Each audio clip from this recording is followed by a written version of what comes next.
It auto switches, and it makes our life easy. I'm just shooting in camera, done, files done, I upload it, and then we're getting all of our content out. How much? Hey, cheers, brother. Oh, hey. Here, let me get a little selfie. Oh, yeah.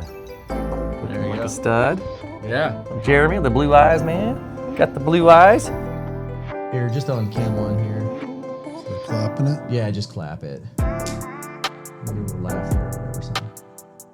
Boom. Jeremy Lock. Let's go. What's up, bro? Lock it up. Well, hey, Jeremy, welcome to the Founders Lounge. Excited Thank you, brother. to be here. All right. I hear a lot of good stuff from the Jeremy man. I think somebody's lying I was to at a you, party with this guy right here, and he says, "I need you to drop me off at this guy's house. We're gonna party some more." I'm like, I think I'm ready to go home. If that was the first night, No, not the first night. okay, Not the yeah. first night. I kind of embarrassed myself. The No, first no night. worries. I think we've all embarrassed ourselves one time.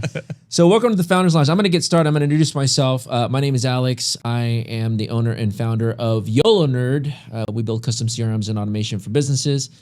And if you're not automating, you're not dominating. Let's go ahead and break. Yeah, hey, we're here at the Headshot Professional Studios in Grapevine. I'm Brent Tinsley. We're just here to make people that hate getting their photos taken look good, especially C-suite and huge companies. If you've got big budgets, I'm ready to help you out. Let's go. Jeremy. Let's do it, Jeremy. I'm Jeremy Locke, retired military after 21 years of service. I was Air Force and a combat photographer. Met a beautiful little Dallas girl, Texas girl, and moved to Dallas after retiring. And now I'm a freelance photojournalist here in Dallas, Texas. Wow, let's go. I married a wife who comes from a pretty big line of military family and Air Force. So first of all, thank you for your service. We are all worth it. Hell aren't yeah. we? And thank you for your service too, brother. Hey, man, we do it. That's right. We're all worth it. I actually learned that about a year ago. Somebody said, what are you supposed to say when somebody says, hey, thank you for your service? And okay, you're welcome. And the guy said, you need to look them in the eyes and you need to tell them, hey, we are all worth it. And 100% true. We are all worth it. We're all worth it. Yeah, thank you. Amen. Well, usually it's when I'm asking people for a military discount in a restaurant. Right? That's when they say, oh, thank you for your service. Texas is not we that don't friendly. give you the food discount, but thank you for your Yeah, service. Texas is not that Really? military friendly. Really? No, Wow. they are on everything else, but not discounts. Not that I'm running around trying to find discounts. I do. But Hey, Veterans Day and But- in general for yeah. food. There are some places they'll give you a 30% food discount. There you There's a go. few spots. Let's talk about your podcast. I checked out your website. You're going to send me the link. I'll put it on a video here in a minute. You have a podcast that you've been doing, and it's getting ready to come back out again. Let's talk about that for a second. yeah, so launched a podcast, myself and a producer friend from LA, back during COVID, when COVID kind of was happening. We had some show ideas, and then I always had this. I mean, to be honest, I was doing a kind of a lecture tour, and I was at these senior citizen kind of places doing lectures on my photography. Most of them are military based. And I remember looking in the room I was staying in, there was just this beautiful, as photographers, there was just this beautiful coffee table book, and it was a chef, and it was on chefs. And it was just a simple book that had a beautiful portrait and then a little bit about the chef. And I started scratching my head going, man, this is beautiful. I need to do something like this. I have photographed some incredible people in this world. Everybody from presidents to, Gaddafi over in Africa. I photographed Gaddafi. Okay. Mugabe over there. Natural disasters, Medal of Honor recipients. And it's weird because, as you know, Brent, we get them in front of our camera for maybe 15 minutes. And some of these guys, these Medal of Honor guys, are like my heroes. Yeah. And I'm like, Yeah. man, I just want to know a little bit more. So I was tossing that around with my producer buddy in LA. We're not buddies anymore. We had a falling out. But I'll get into that. But It happens. and I was like, I want to do this. He goes, let's take it one step further and let's do a podcast. Yeah.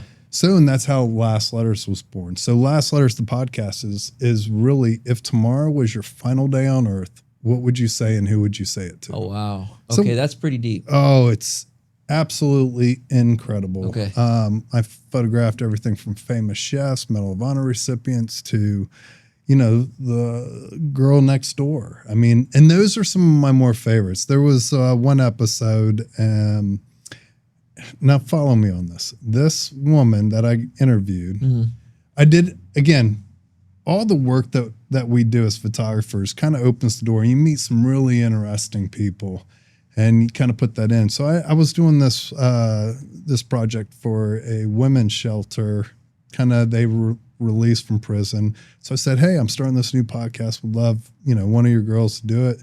So the owner there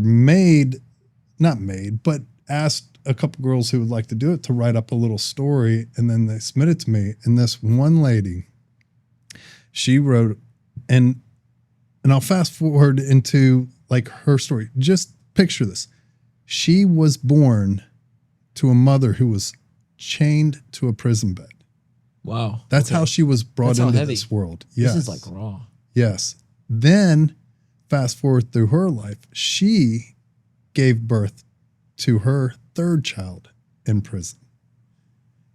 And then I got to sit down with her as she got out of prison, and we direct nobody to how they should write their letter. It's really up to the individual. If they want to write to family members, they can write to family members. They can write to whoever.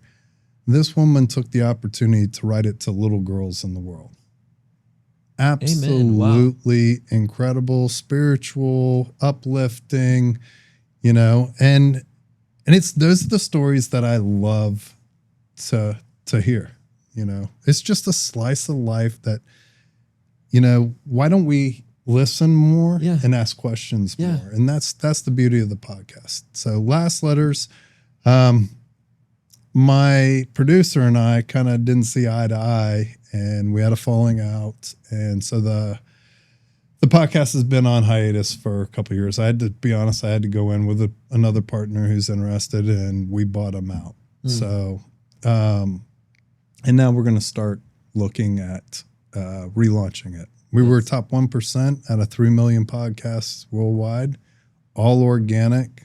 People were just finding it and loving it. So we're getting Last Letters 2.0 coming out. How soon? When can people expect it?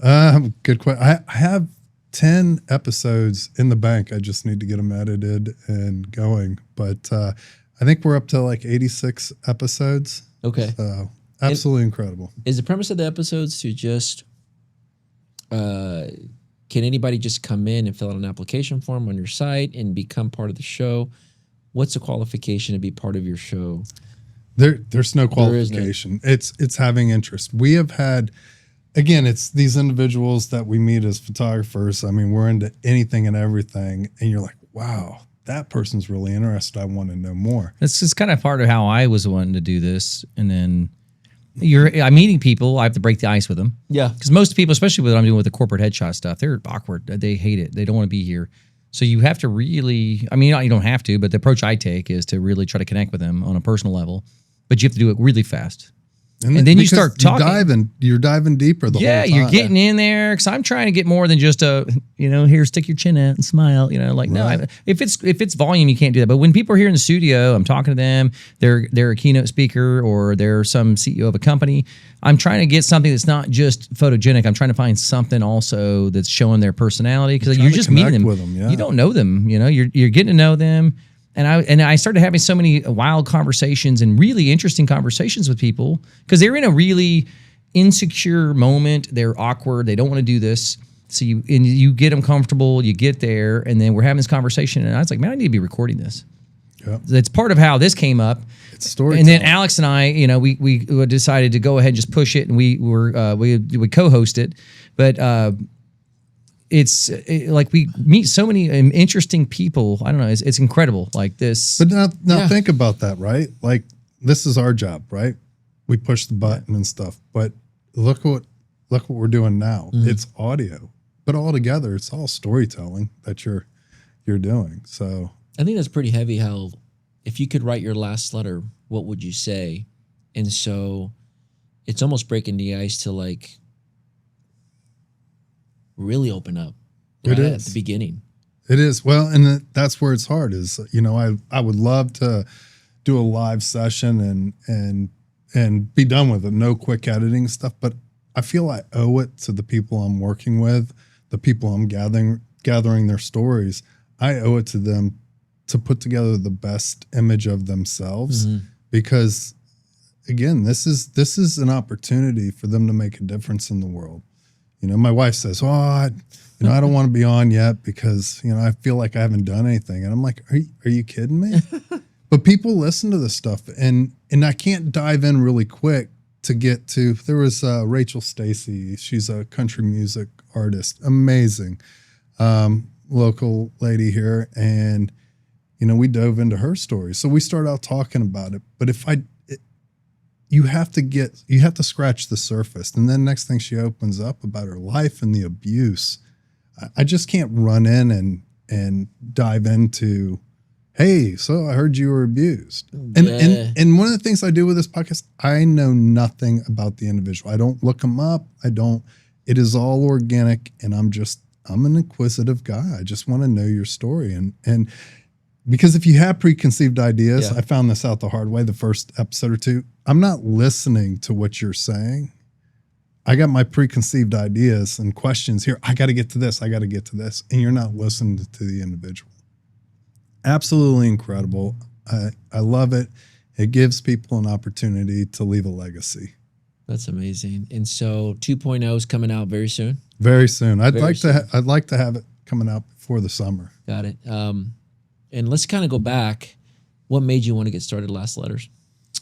Again, it was that book, and it was meeting my heroes and having these Medal of Honor recipients that, what if you think about it, a Medal of Honor recipient, you're not running out there to go, hey, I want to get awarded this. It's something switches in an individual to jump on a grenade or do a heroic act.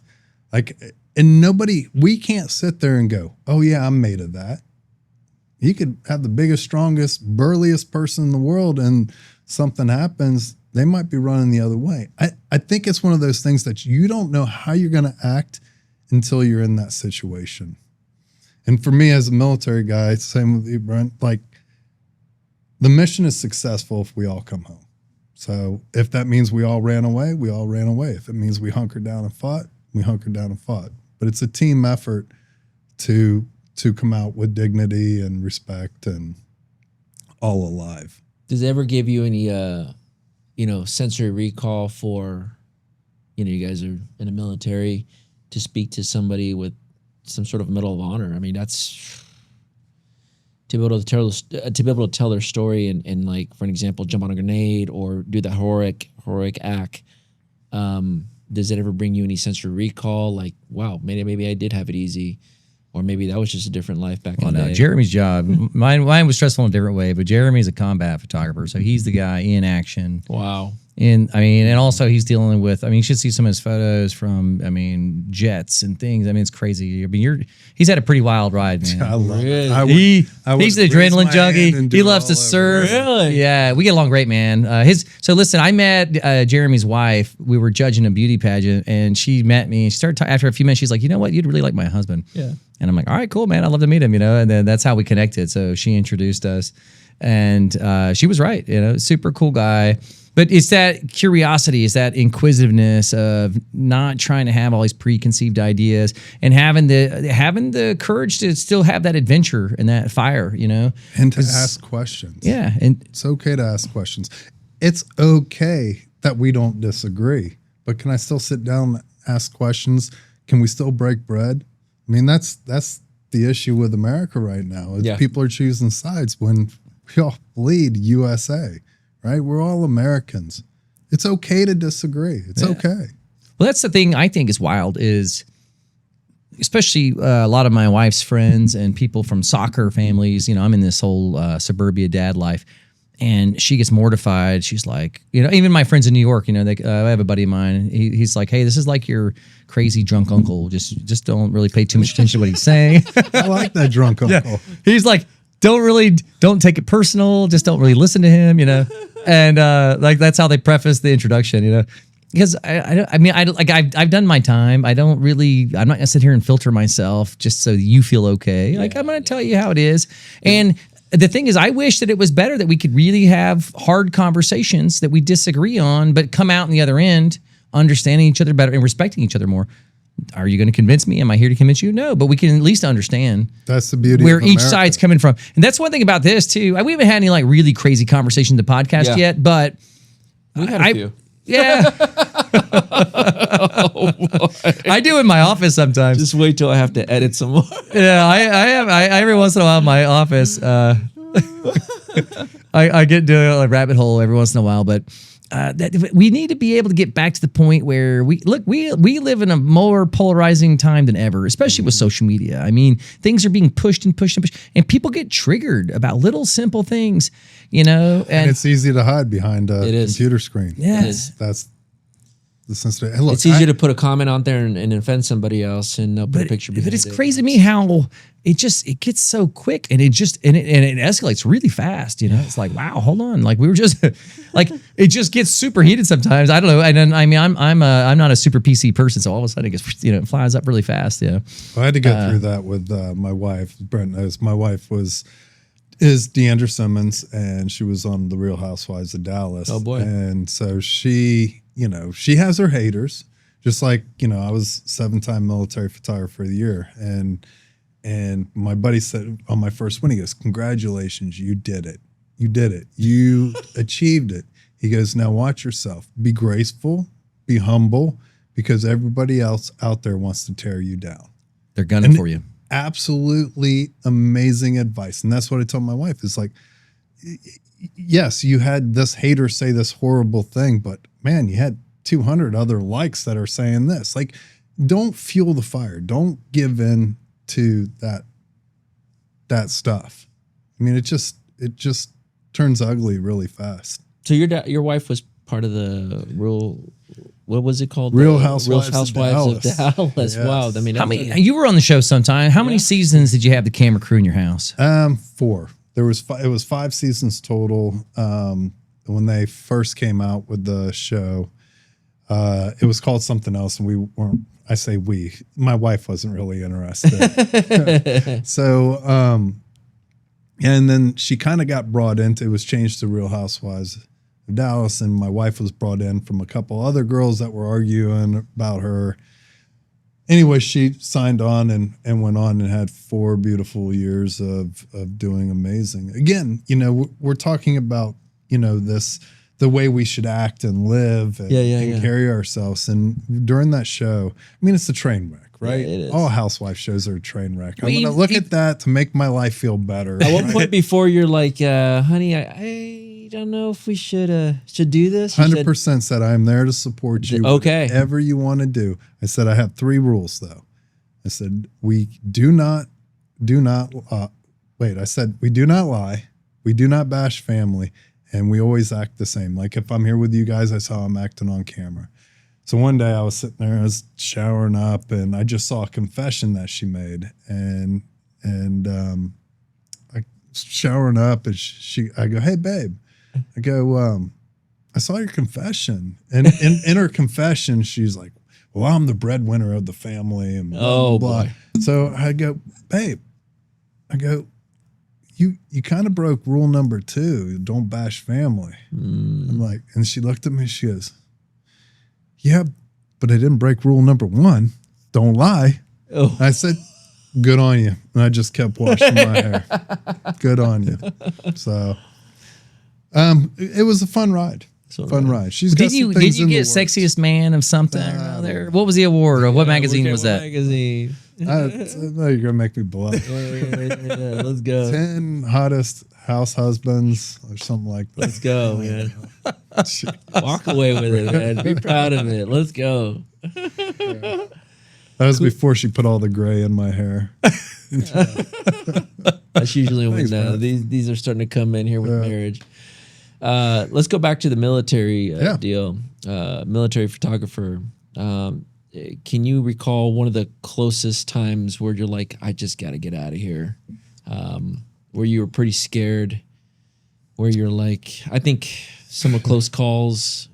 I can tell you I can tell you 2 quick stories. Okay. One was the first time I ever got shot at. Ooh, We were one of the first ones into Baghdad. We're living out of Saddam's Do you show palace. with a vest press? Or? No, we're military. So Oh. we're in uniforms, the same kind of gear. But this is when we first went in. I mean, we weren't wearing hard helmets. We were rolling around in soft vehicles, soft Humvees. I was wearing my baseball cap backwards, thinking I was cool and everything.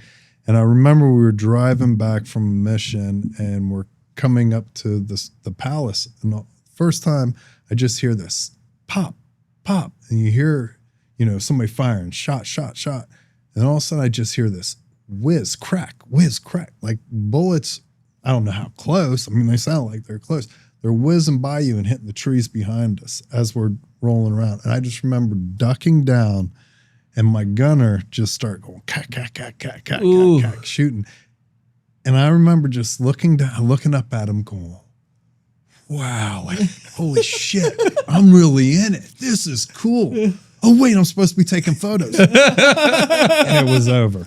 It was Just over. like that. Just like that. Was it film or digital at that point? It was digital. So it was already digital. Yeah. And then the scariest, I always say this story because it's the truth. The scariest I've ever been in combat.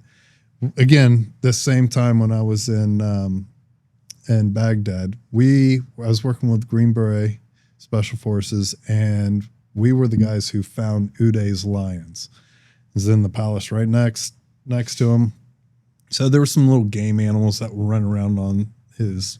So you got Saddam's house, you got Uday's house, and then you have like the wives' houses. And there was little game animals, so special forces would shoot them and then feed them to the lions. I remember I'm in there photographing the lion. They just fed them. And I'm talking me to you. I'm photographing, and this lion jumps at the cage with like, roar. I'm not lying. I pissed myself. I screamed like a little girl and ran. And that was I'm good. I got my shot. I'm out. All the Green Berets were just laughing at me, and I was like, you could feel that roar in your It's bones. coming at you. Your I'm bones coming were for ya. shaking. What's also different when you're in a lens too, and it's just like you're not using your whole peripheral vision. I mean, you're really dialed in. You're really trying to get that moment. Yep. And Well, you're pretty the into it, like- lion scared you. I mean, people were shooting at you. I mean, and you're scared anytime anything happens. Yeah, you know, anything startles. it's when you're out. The military is an amazing thing because, again, we go through training. You know, whether it's first aid, how to take a house, just maneuvers, driving, everything that you can think of. We train all the time. The scaredest I would get would be the night before a big mission. We're getting briefed up, and oh, by the way, now I gotta photograph this patrol that's going on. That means I won't go in front of the first guy and I won't go in the back, but I'm moving up and down, working it.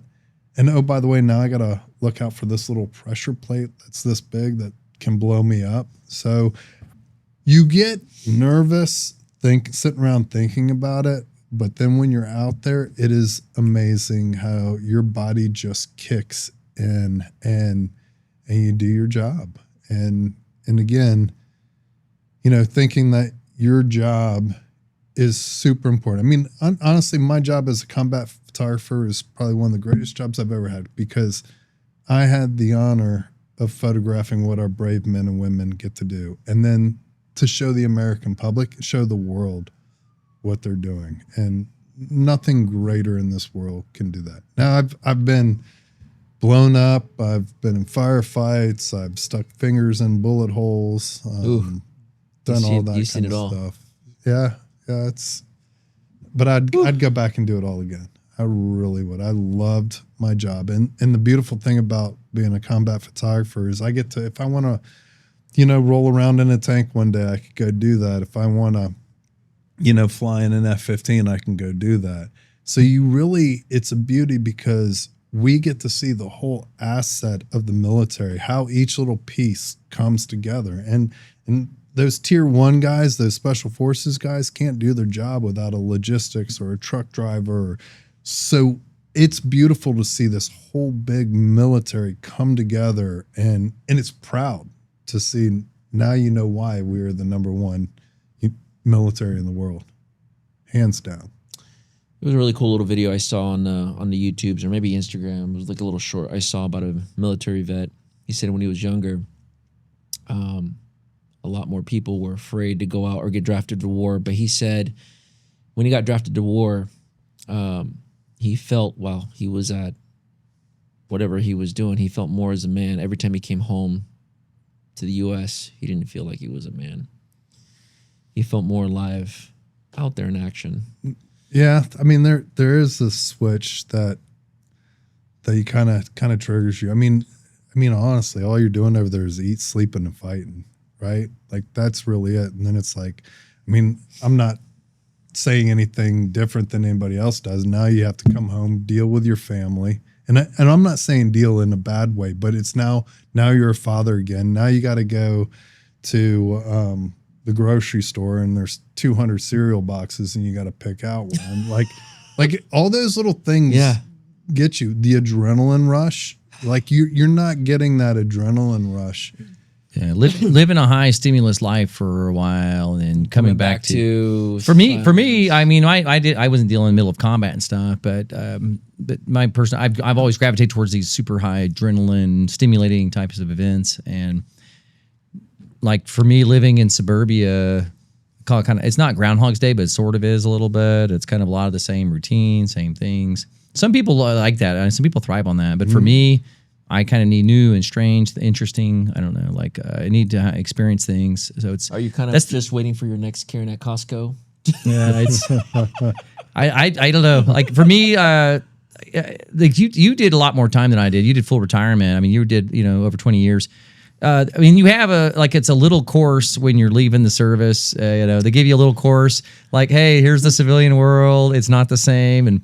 But I run into people all the time that were, like special forces, combat, for whatever reason, I'll be at a bar and I'll meet someone that's like some mercenary doing stuff that we're not supposed to be doing somewhere in the world. And we start talking and it's a different type of personality though, that can handle that, especially just the constant stress and the cortisol levels or that stimulation, that stress. For me, I thrive better. I handle that better.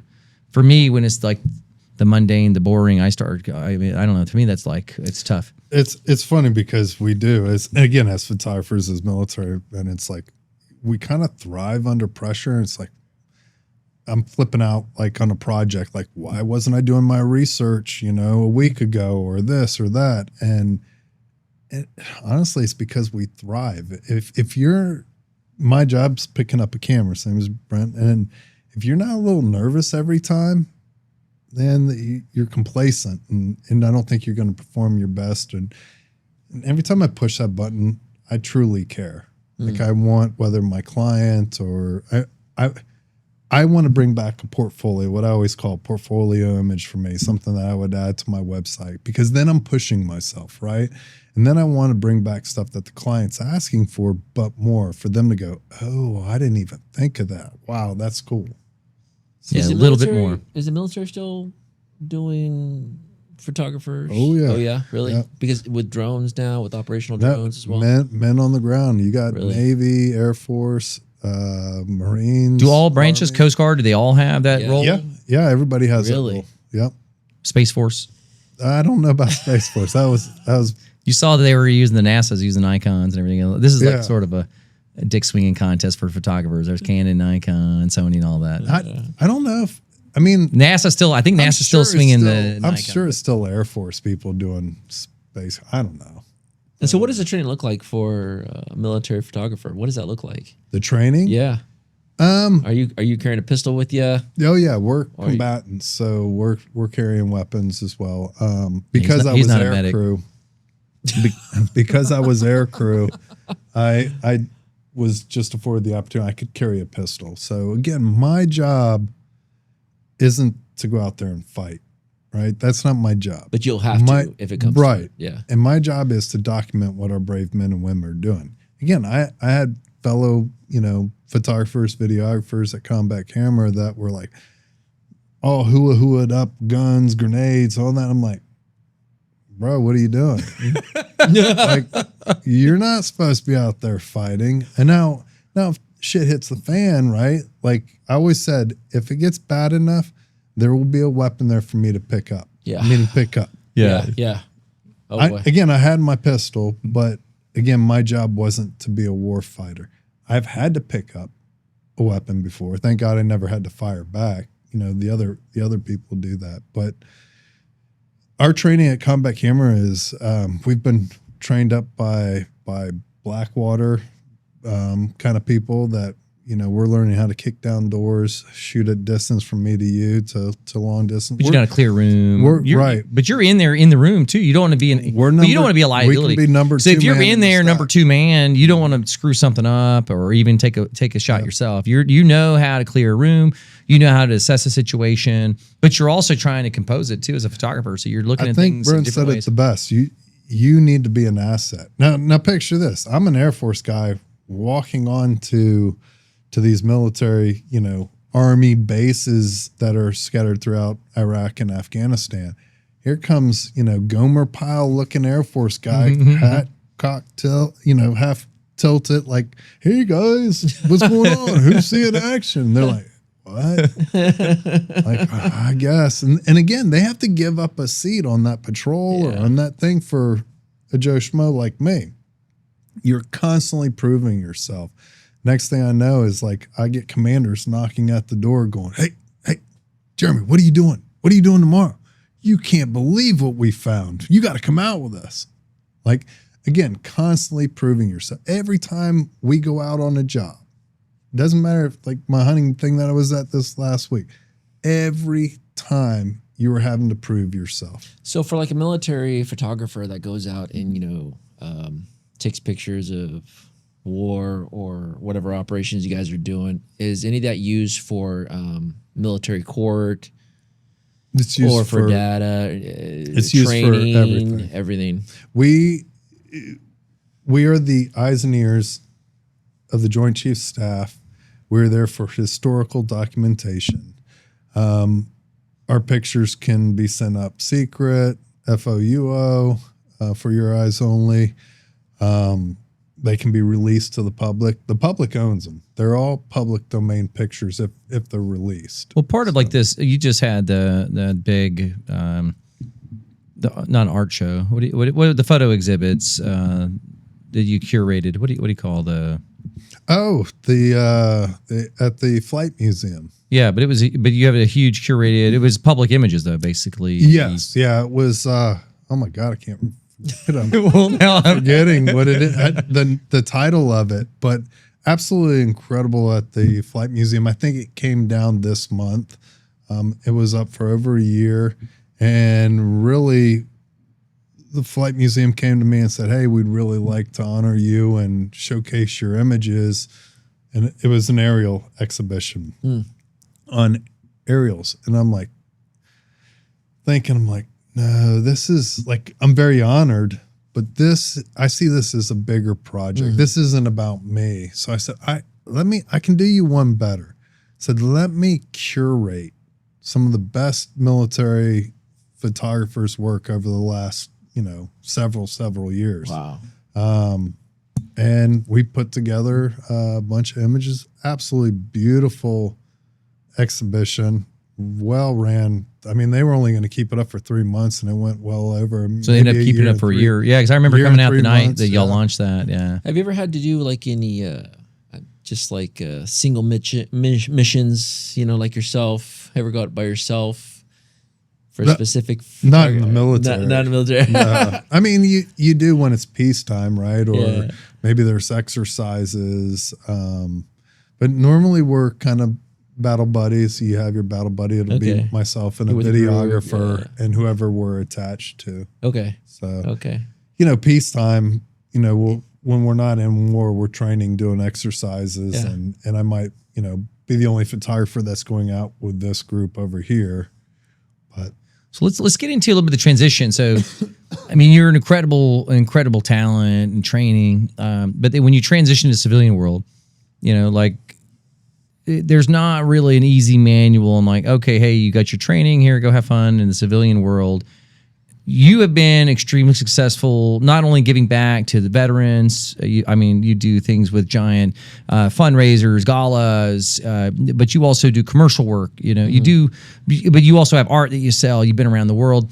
You've been extremely successful as a commercial photographer, Depends on who you ask. come on, you've been successful. Come on, you've been successful as a commercial photographer, as an artist as well.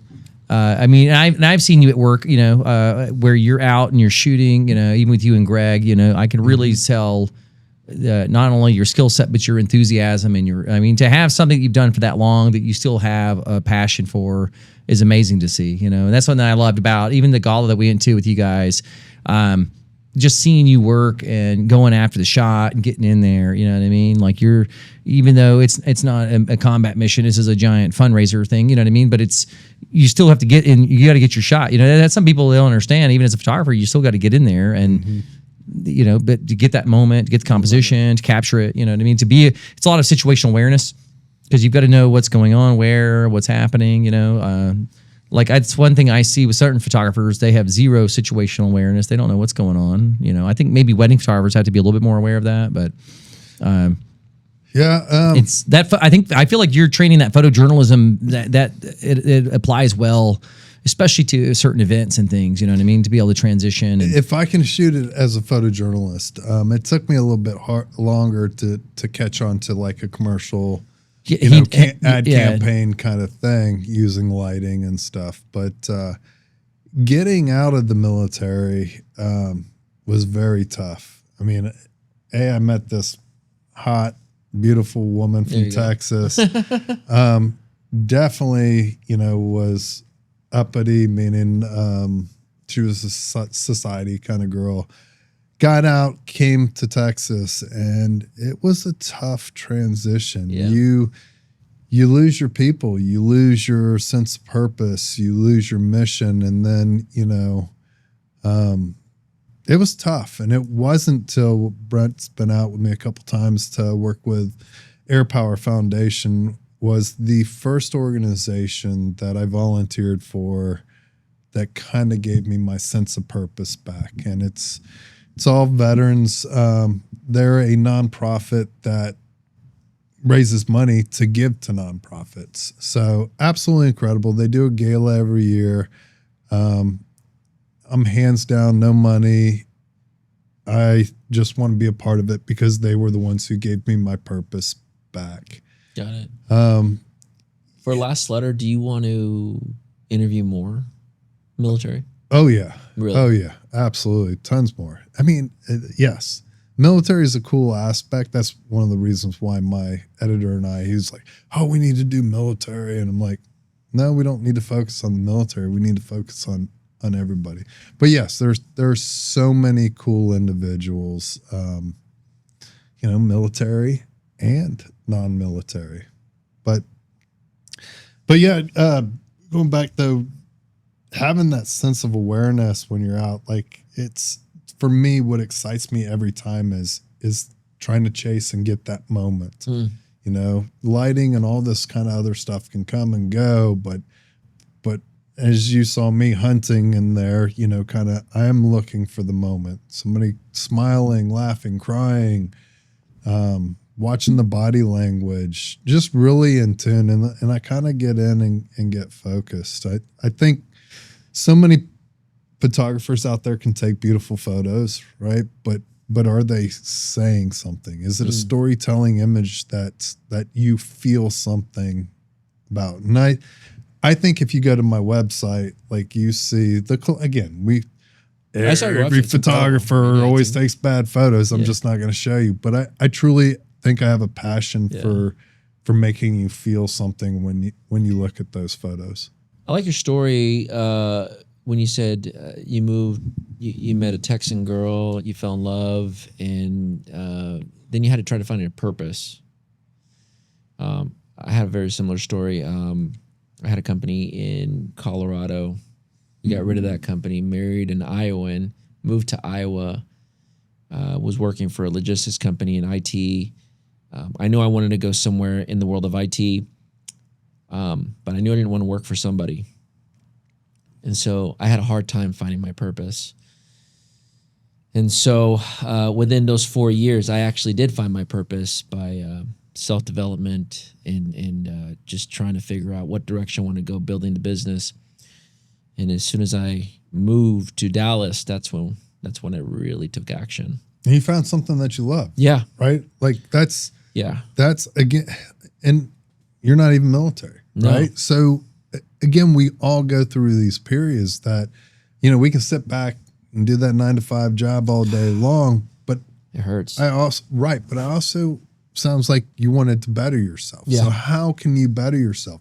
And it takes time. It takes time getting out. Like you go through those stages. Oh, poor me. My business isn't going good. Or as a photographer, well, I kind of sucked that shoot. The client doesn't really know that. But I Yeah, kinda yeah. sucked. Like I mean, you get it. a roller coaster of emotions as a photographer. You're like on, because realistically, you are only, doesn't matter how many awards you won, this or that, you are truly only as good as your last photograph that you've taken. I truly believe that. So that's why I'm constantly out there pushing and striving to do something better, to find that purpose. Why am I here? I mean, absolutely. At the end of the day, as a photojournalist, I would love to take some photo that changes the world in some way, right? So, will that ever happen? I don't know. Has it already happened? I don't know. But again, that's what keeps me going. And again, it's like what you were saying, wanting to better yourself and not, look, we'll all sit stagnant and poor me for a little bit. And sometimes it takes a kick in the butt from maybe a podcast like this or, a best buddy going, bro, you gotta step up or whatever your cause. But having that awareness to sit there and go, I'm in a rut and I need to do something different. Yeah. Amen. Well, I mean, I can get into the whole rut thing, man. I don't know. It's brutal. We're photographers. We're in ruts I'm not. all the time. Photography business for me, luckily, I picked a really, really boring, super competitive niche that I've been successful at. I don't know, with the headshot professional. Yeah, you love doing that. I can't do that stuff. Hey, look, It's not that my I cup love of it. tea. I have a skill for it, but I literally work with 98% of the people I work with do not want to work with me. Like, that's a weird thing. It is.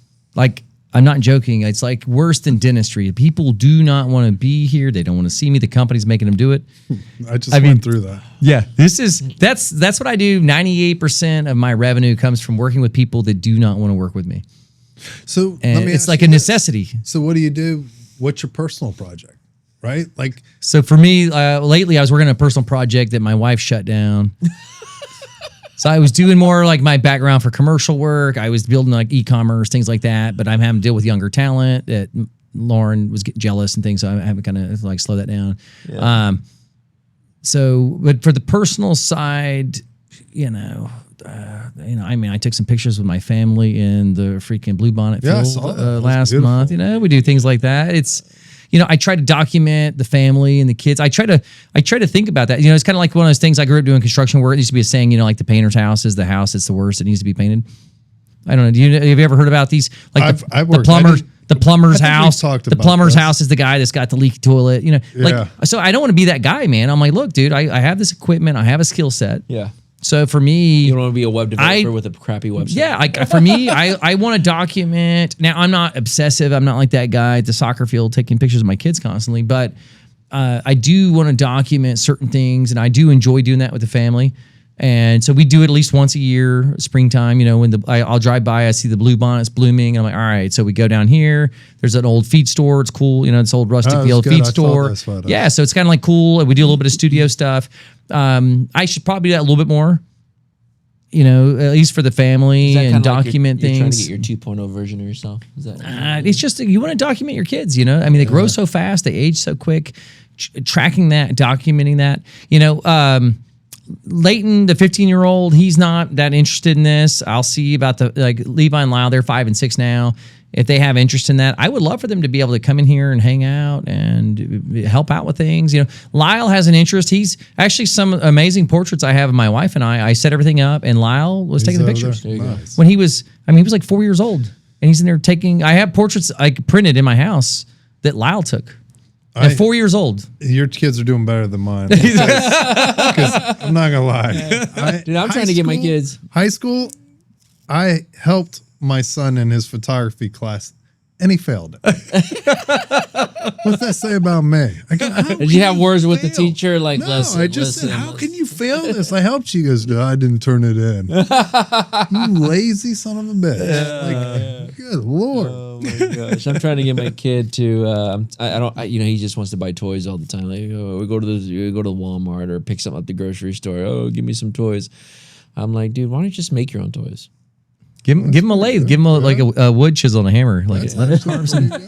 Just give him just a chisel. My as a kid, I mean I had to pick up screws and use a nail hammer. I had to like actually do work and stuff, so it was different. But he's 7 now, right? Yeah. Little Alejandro, he's 7 years old. He's 7. And he actually prefers more of a paper airplane versus the toys I get him. Well, that's great. So I'm thinking about Just throw him a big box. I'm thinking about getting him a 3D printer. Ooh, Print your own toys. I'm tired of buying toys for you. that's pretty cool. Why don't you print your own toys? Start You know programming it. You know, do voice recognition, AI. You're Yeah, starting develop. to, So to get him thinking, and I think that's a great idea. And I guarantee you're going to be in there going, "Hey, I want to make something too." Like it becomes that bonding kind of thing. I can see it. Well, your boys. I mean, I met both your sons. They're doing great. Yeah, You've got 2 boys. Yep, Yep. two they're boys. both high school? No, No. they're 30 and 29. Oh, okay, older. I'm a little bit older. A little older. Okay. Yeah, He said high school. I was like, it was tough with my kids. I went through the whole. I was a shitty, crappy father because again, gone all the time. Military's tough on Yeah. families. hey, Went I through the feel, hey, divorce. I'm going through the same problem right now. I didn't mean to interrupt you, but I'm going through the same problem right now as a father is, trying to survive, to run the business, be a father, be a husband, and just, it ain't easy. And I'll give you another little tidbit of information that I love saying. It definitely is hard. And he's 7, right? Mm-hmm. All right. You got him for another couple years because once he hits that 14, 15-year-old, dad is not cool anymore. You lose them until about 22 years old, and then they come back to you. Oh. But again, feeling guilty and all this. And then when I asked to marry Deandra, her mom said, well, what's the most important thing in your life? And I go, oh, that's easy. It's my kids. She goes, no, it's not. I go, okay, crazy lady. In my head, I'm thinking, okay, crazy lady, what's the most important thing? I just want to marry your hot daughter. Like, what is it? She goes, it's God first, then your spouse, then your children. Amen. I've been trying to When get I to that point. finally lived my life like that, all the guilt washed away about not being there for my kids, present to the Lord, definitely my wife Amen. takes center stage. And then it's like, let's show the Amen. kids how we Hallelujah. should be Amen. living. And Amen. it's been beautiful. Amen. Beautiful. And you've got a really good support group too. You have a good men's group y'all do once a week. Yep, I do Bible study every Thursday morning with a great group of men that Deandra and I were going through some problems about a year ago, and they just really stepped up, really cared, really helped out. Great words of advice. I think in our last podcast that we were talking about, we were interviewing a pageant to CEO. We're talking about how women have more of a support system than men. I believe more of our men need to go back to our hunting days, campfire days, and handle our problems around a campfire. I almost would disagree with that. Really? No, not the campfire. Okay, and all okay. that, but the women have more of a better support system. I don't Really? think so. Really? I truly believe that men, when you sit down and you have good fellowship, whether you're having a beautiful bourbon together, like men just talk different. But we're easier. not. We are easy, and we're not catty about things like, oh, this or that. Like, it's like, hey, bro, you're having a problem. You need to get fixed. Yeah, Like it's just straight direct. Let's talk. It's direct. Right. It's very direct. And again, it's fellowship. Men, I think fellowship better. And I don't know this for a fact. I know this in my heart, what I do. Man, I love sitting down with a group of men, especially if they're Christian men. Mm-hmm. I truly believe that you surround yourself by the people that you want. I'll go back to Combat Camera days. Like I walked in that place and I go, the chief there was like, hey, we're all the same. There's no specials. I'm like, oh, bullshit. Yeah. I go, who are the big dogs? The big dogs get all the cool equipment. They get the cool assignments. Like, who are the big dogs? I want to become a big dog. So again, doesn't matter if military, business life, church life, whatever. I want to emulate these people. I'm going to surround myself by those people. That's how we uplift each other. And then there comes a time that, oh my God, I'm surpassing them. And oh my God, now they're surpassing me. So it's like this healthy competition of bringing up only to better the people around you, yourself and the people around you. Truly believe that. And Amen. I think men have it easier than when you have that support group. But I feel like part of society now, especially like relocating and the big metroplexes and things where if you don't have that core group as you get older, I'm an extreme extrovert. Even, we know each other well. I'm an extreme extrovert. Even for me, I've found it challenging here to find groups that can be that core uplifting group. Like, I'm out looking for it. I enjoy, we once a quarter, we get to catch up, you know what I mean? Like, to me, that helps a lot. But it's been a huge challenge living in the suburban life that, like, we're in a mixed family. I'm in an environment that I would not have designed myself. And I don't fit in. I don't know. A lot of the circle of what I'm doing here. But are you surrounding yourself with people that you want to be like, right? Or, Amen. Yeah, I do. Do you see what I'm saying? Yeah, I do to an extent, but it's also with limited time. With the kids that are younger. Again, let's go back to that circle. it's- God first, then your spouse, then your kids, Yeah. right? And then everybody else will fall into place. And with that, I had the same with you. I had the hardest time. D'Andra's like, oh, we're going out to this gala or this society thing. And she's like, oh, bring your business cards. And I go, no. I said, these people can care two shits about me. They love hearing the cool military stories, but they don't care about me. Yeah. I said, for a true connection, Yeah. somebody that I'm going to have over time and time again, it just happens organically. And again, Brent's perfect example of that. Like Every Mondays and Wednesdays and Fridays, I have with our company, we have our powwows with our staff, and the biggest thing we advocate in our company is we value the relationship more than the business. it's important. Not a lot of people do that. And so, if I can't have a connection with you, how can I keep a high retention with you? Mm-hmm. And so, this is the energy and the motto I'm trying to steal into our clients and to our staff is we need to value the relationship more than business. I 100% agree. And that's just in a godly standpoint coming from a Christian. Yeah. So Brent, we're not sitting around talking about photography. We've done a little bit. We have a good time. We've hardly ever talked about photography. Pretty hardly. Really not much. Yeah, It's like, hey, what are you shooting lately? yeah. It's basically catching up. Like you were a pretty cool hog hunt. Hold on, I want to refill these glasses, and then I want to get into the hog hunt a little bit. Yes. Sweet. Yeah, some. Let's talk about some cool shit. Yeah. This is a fun podcast because No, so Jeremy's wife literally was like, "You're gonna get along with my husband." Like, we're judging a beauty pageant, like a beauty contest, it's like a beauty contest. yeah. And I didn't know. I never watched TV. I didn't know Dallas Housewives. I didn't know Deandra. I just happened to be. Wasn't there one like the Atlanta Housewives? Oh, yeah, Atlanta, It was like the Beverly Miami, Hollywood New York, house, yeah. the whole deal. Just talking to her, hanging out. We had another girl. She was like Miss International South America, something. I don't know, like that, something like that.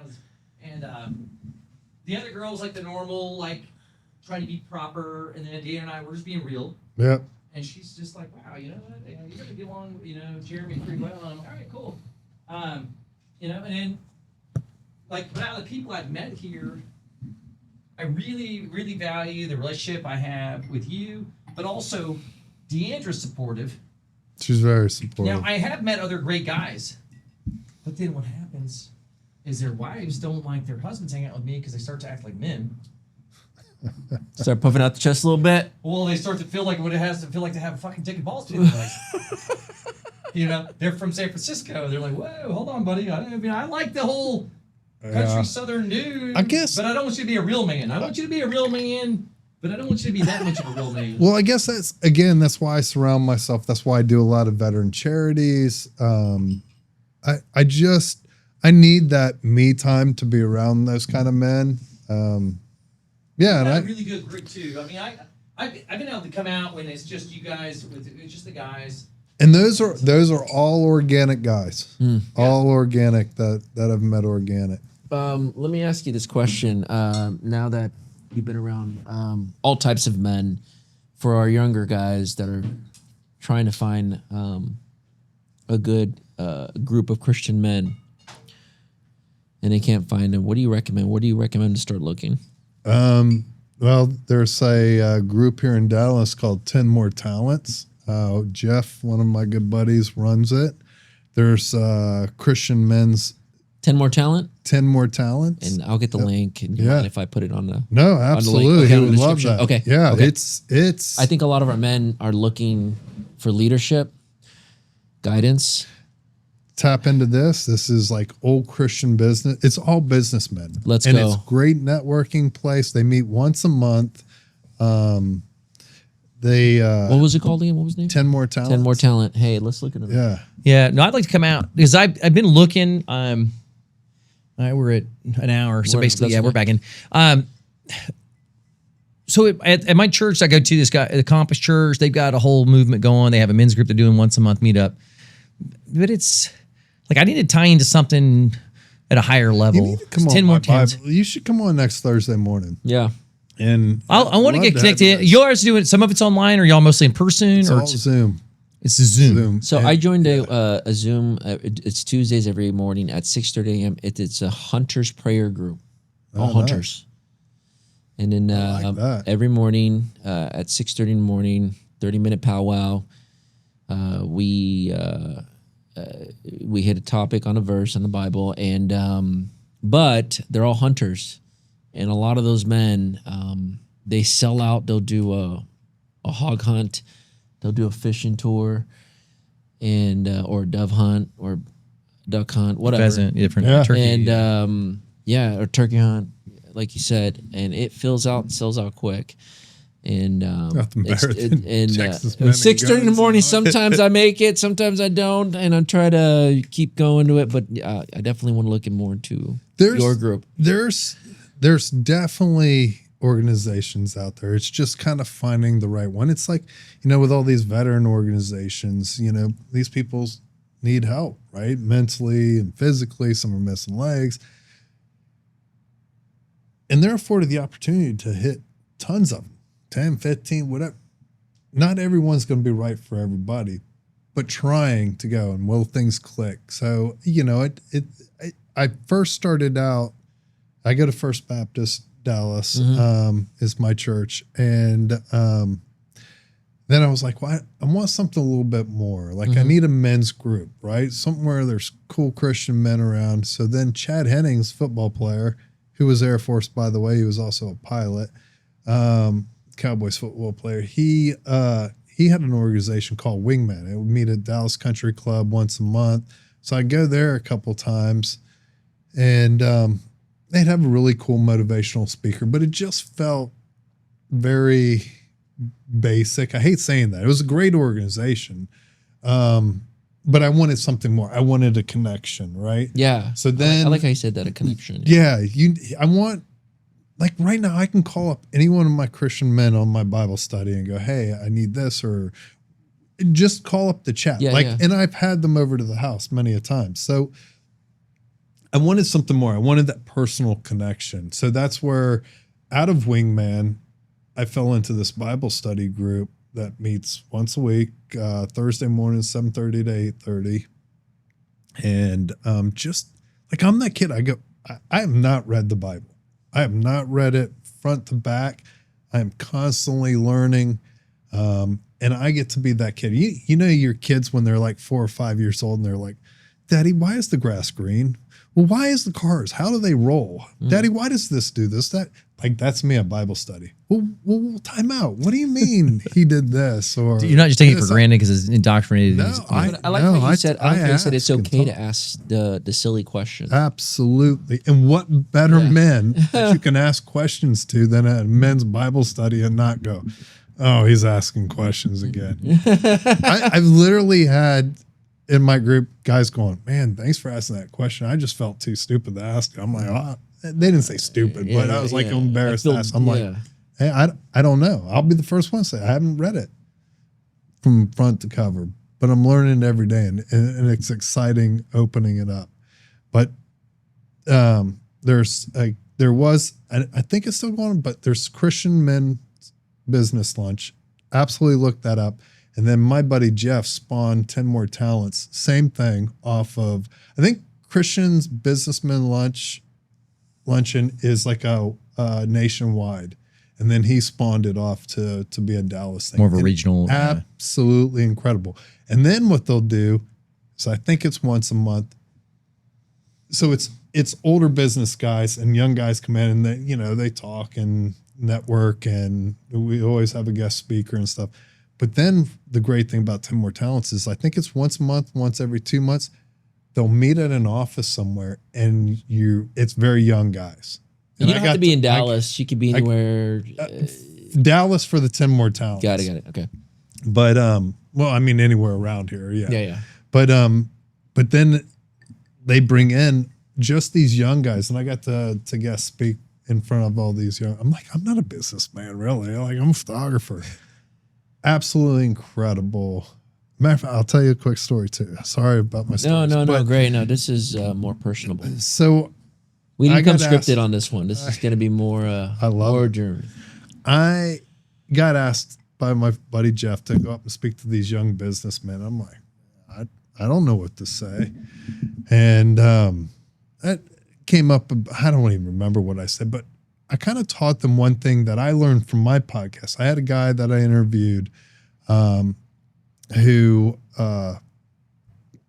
what did he say? He pretty much said, is how do you want to be remembered, right? And he goes, when you introduce yourself, now think about this. The guys that go up and introduce themselves like, hey, I'm Mike Smith. I'm owner and CEO of this, this, and this, right? I've learned now to introduce myself, and I've done this numerous times, been called out once. Numerous times I'll sit there before I start a lecture or anything. I go, hello, my name's Jeremy Locke. I'm a Christian. I'm married to Deandra Simmons, and I have two beautiful boys, Keaton and Cohen. I like that.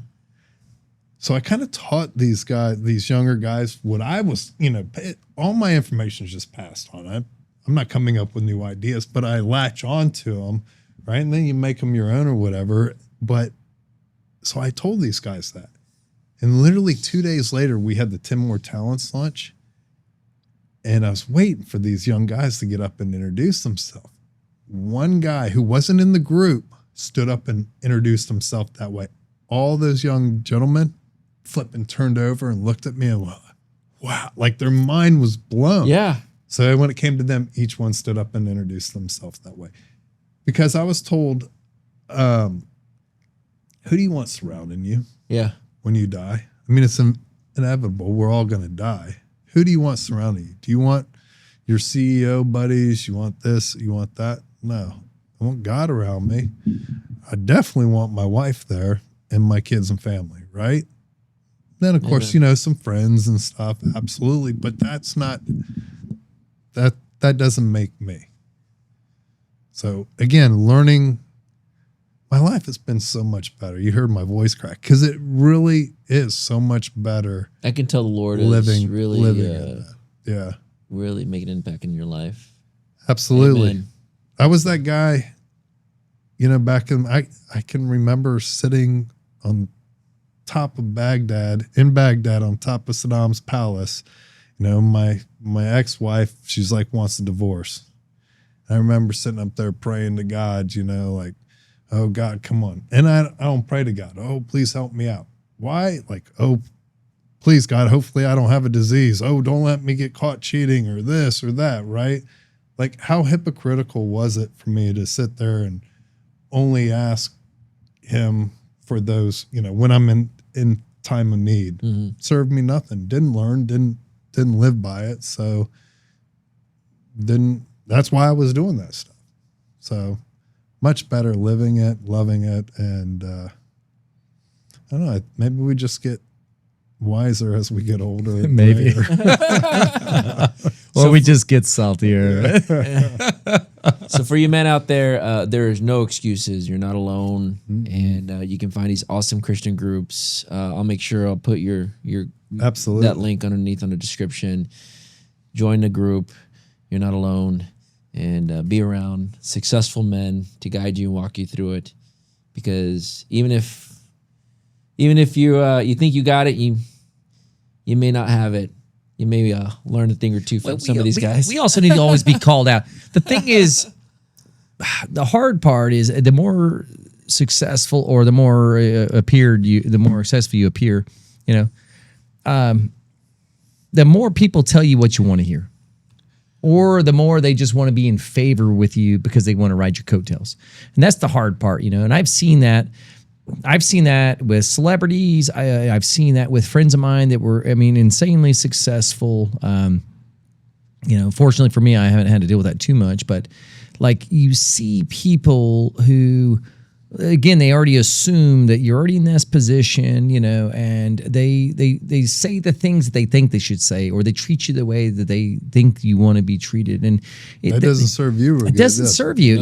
You want to be able to have people that are real, and that's a huge part. That's a hard part too. Now, with like we were talking about earlier, we need to be able to disagree sometimes. Even you and I, there's no way we agree on 100% of things, or even if we're doing things, there's sometimes I do things where I'm stepping out of line. I need to have people that I trust to say, "Hey, man, you need to reel it in," or "Hey, look." And those people you trust, you don't take offense to. Then you don't take offense. You're like, well, maybe he's got a point there. Like the people that really know you, not some random comment on Instagram or TikTok. No, who cares about those people? But someone who truly has your best interest in mind. And to have that, but that's the thing that I feel like we need more, and you're really good at being able to have these relationships and building that, and creating opportunities to, to keep that in person. But I feel like for younger people, they don't have as many opportunities. Like I was just in Austin. I was at the Fairmont shooting a job last Monday, and it's downtown. And then a friend of mine, he's a childhood friend. He's a PhD, runs computer chip factory, guy. I was like, hey, come and meet me out. Let's go out. And we go down 6th Street. 20, 30 years ago, 6th Street would have been busy, right? It's a Monday night. We struggled to find a place that even had people in it. Really? It was dead. Nothing. Nobody out. I was like, wow, this is insane. 6th Street's pretty famous. I don't know. I'm not looking for anything crazy. I just want to go out and just like my friend's like antisocial. He's an introvert. I'm like, hey, man, let's just get out. Let's go. And we find one place, total sausage fest, and no joke, people are watching a screen of a I don't know what some show thing, and it was just super weird. I'm like, all right, this is super weird. Let's get out of here. And then we found a place where they were doing like karaoke, like open mic night. And there was some energy there, so we ended up hanging out there for about an hour or whatever. But it was just the weirdest thing. Do you think this generation doesn't go out as much? People are not. They're ordering fast food to be delivered. They literally pay. I ain't gonna lie. They literally When pay. my wife goes out of town, that's my guilty pleasure. Ordering someone to get fast food. The fast food is fast food because you can go and get it fast. Right. You don't have to order it to get delivered. I don't know. Like people are not going out as much. Yeah. People are not as social. And I wanted to see it myself. I was like, come on, 6th Street. I don't care if it's a Monday. I was like, all right, let's go see something. It was dead. Well, it was nothing going on. Do you think that this is their social time? Yep. Right? Like that's it. I don't, on the screen. But I don't know. I honestly don't know. I don't know. We're in that gap, you know what I mean? We're older, we're married and stuff, so we're kind of a little bit disconnected. But I still want to see. I have 3 sons. I want to make sure that I can at least give them some decent advice that's relevant.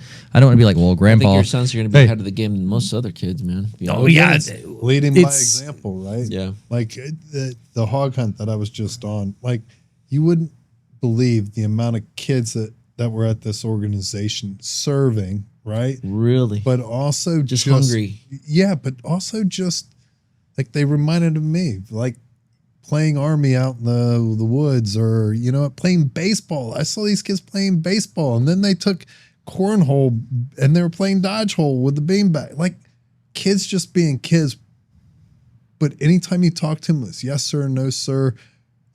Each one of these kids not afraid to do hard work or step up to take out trash or help a veteran or just listen to a veteran. What was the age range? It was 7 to 15. Okay, but these are people that are in a family. They're bringing them out there. Volunteers, Yeah. families that this one lady, they're big sponsors. They love bringing their daughters out because they kind of, to be, and put it in her voice, is they want to show what real men are. Like being able to listen to somebody, hear their story, thankful for the freedom that we have because of these men. Like it's just prim, proper, respectable. It's kind of what I think of like Andy Griffin, right? Like that's what I saw. I think Andy Griffin's show is like the epitome of good moral values. I feel like me and my family could do a little bit more community service, especially get back to our veterans or just our community in general. That's where it all starts with. You can't help others Yeah, but if your basic own community is chivalry, not, you know. Like, and I mean, you have a daughter, you know, with the boys, at least it's a balance of respect. Like for mine, I mean, I hammer down, man. Yes, sir. Yes, ma'am. Eye contact. I was that way too. You don't, hey, look, you don't get something to drink unless you tell the wait staff, you introduce yourself, you make eye contact, you got to speak loud enough. So like, but I make them do all that I think stuff. that's great. But they have to, because the school ain't going to teach them that. Nope. School isn't going to teach them that. School isn't going to teach them interpersonal. And I think those skills are more important than any ever now, because you need to be able to talk to people, have eye contact. That's Again, I'm going to piggyback. So with our field, photography, and it can apply to anything. There are numerous amazing photographers. There are numerous IT people. There are numerous mechanics, like, and not just mediocre, but numerous like great people. yeah, excellent. Technically, I'd say great. technically proficient. Great. Yeah. But they're not excellent because they don't have those interpersonal skills that, hey, when I show up on site or I'm working with you at the job site, like, man, it's fun. I want to go back there, right? Like that's your step up. That's what makes you great. So the biggest challenge I had with my parent-teachers conference with the teacher this last year is, you know, the teacher pulls out the document, says, your son here, but he needs to be here. And he's doing this, he's in math and English. And I'm like, great, he's 7 years old. How's his communication skills? How's it? What'd she say? And she's like, oh, that's great. Cool. My son could be the dumbest or the smartest kid on planet Earth, but you know what? If he can't, break the ice or communicate with other people, That math, that other stuff, that'll all catch up. that'll all catch up. Right? And so she finally got the hint. I'm like, Good I don't on think you. I Good on you. I don't think you're my teacher next year. But that's important that you recognize Yeah. that. Like, I don't know if I would have recognized that. I don't know. Yeah, she just pulls mean, out a document, maybe says now I he's here, would, needs to but- be here. Here's his math, here's his English, here's his reading. And I'm like, great, don't care. How's his communication skills? Yeah. None of this crap matters to me right now at this point. No, I agree with you. Before we wrap it up, I want to talk to you about Last Letters, your podcast coming up. We'll put the website, we'll get that rocking. When should people start expecting stuff coming out for the show? We're putting the pressure on you. Accountability. Christian men need come to- and asking, Honestly- hey, Accountability Honestly, sucks. That's one of the reasons why I'm over here tonight is not only to hang out and have a beautiful bourbon with you guys, sponsored by E.H. Taylor, my favorite bourbon, amen. but Let's to go. also kind of check out your gear and stuff, because I think you guys are doing it right. And just kind of want to get the feel so I can go back with kind of a budget and see how I can do it better. because again, we were doing this a couple of years ago. Things had drastically changed, and we were just doing, simple mic, simple switcher, and to be honest, like with ours, I wish I could just put it up, but I don't think I can do the person justice. Like, I want their family to hold and cherish this, right? We have actually had one last letter, which was an actual last letter. The gentleman passed away before we aired his episode, and the family was overjoyed. Don Winspear is his name, Winspear Opera House. And he was the one who taught me that how do you want to be remembered? He was the one who taught me, like, when I go in and introduce myself, it's God first, then your spouse, then Jeremy Locke, Christian, Deandra, and my two boys. So pick that up from Don. Again, listening. We need to do more listening than talking. Well, let's get in the gear. So this is something. Well, you don't have to do this. No, we get the gear. No, we'll get the gear down on camera. We'll cut up. But for me, I think people think that they want to do a podcast, right? Yeah. So there's over 3 million worldwide. People want to do this. People are interested. For someone that's wanting to start a podcast, this is something that's relevant. We were at there was a business network thing, or it was a business franchise thing we saw, and there was a table with someone who teaches people how to do franchise, like not franchise, they teach you how to do podcasts. That table was packed. It was crazy. So yeah, people we went to a have business- been hitting Alex up like, hey man, are y'all teaching a course on how to do podcast and stuff? And then it's like You guys got a great setup and should be renting us out too. It's not not really. Then I got to be here, hang out with people. Well, it's nice. I'd rather just have people guests come in here and hang out. Like, It's not a bad idea. this is like my Rolex. This is my Rolls Royce. Just come in here and hang out and enjoy yourself.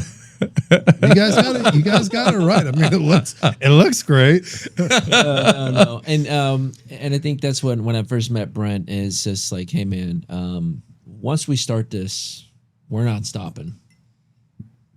And I like one word Brent says, and it stuck with me ever since. And I think this is why I keep doing this with you, brother. It's called sweat equity. Sweat equity, absolutely. Yeah, you put the work in. You got to put the work in. That's not as easy as you think. And so that's why we do this. Well, for people for people that are wanting to, there's no instant gratification. There may be some random person that pops off, right? But it's, for the most part, you got to put the work in. Yeah. Even the numbers, Alex is super excited. He's like, man, I did YouTube a few years ago, and organic growth is not easy, and like right now we're picking up traction with this. And for me, I'm also putting the work in without expectation of a return, because I enjoy the process. Like for me, I actually really enjoy this. Again, why do I love doing last letters? Yeah. Because number one thing is it gives people a voice and a legacy to pass something on. Our motto in the military from the guys, my mentors who taught me, pass it on as freely as it was given to you. And again, that's the last letters thing. That's why I love it. Same thing as you. That sweat equity, that thriving of telling a good story. And then if you get to a point where, I mean, you were top of the food chain for a while and podcast, as you draw attention, yes, you can put together some brand deals or things, or you draw attention to certain areas of interest that you want to draw attention. But for me, I just genuinely enjoy this. I don't know. For me, I think if the idea of a podcast, if you don't like people, this is probably not a good idea. You know what I mean? Well, unless you just want your podcast Or you is could all be- about or it's- talking about, Or you could be talking head, something. solo, Like it's a one-head solo thing. talking head. Well, But there's a lot of those are successful. Well, yeah, like look at, I'll just use Candace Owens as oh my God, my wife is down the rat. I used to love her, but I think she's too conspiracy. No, it's just my she got personal conspiracy. thing. My wife used to love her too. My wife is listening to her the way I go, God, you got to get off that rabbit hole. Like, you're just spiraling. Big honey. But again, those people are successful. Yeah. I Yeah. mean, yeah. Well, I can't wait to see Last Letters come out. And Same with me, brother. Same with me. There's going to be some collaboration work. Hopefully, I would love to break bread with you and your wonderful wife. Hopefully, your kids can be there. Let's get together with you and family. Yeah, let's Jeremy, we get out. Yeah. He's awesome. Deandra is super nice. We get bogged down a lot. Well, she's busy. She's got a personal life, a public life thing, and you all have a lot of stuff going on. Brent, it's all you just got to pick up. What are you doing tomorrow? You want to have a bourbon? Let's go. I like or that. or keyword. Hey, let's do it. I want to look into your Christian group a little bit more and Absolutely amazing. Look into there and jump in some of those Zoom calls with you and in that group for sure. You'll love it. Let's go, Jeremy. Thank you. I appreciate Honor it. and Thank you, sir, pleasure. for coming out to the Yeah. podcast, the Founders Lounge. Yeah. 3, 2, 1. Let's go. Boom. Yeah. All right. Let me cut this. We can hang for a minute and then.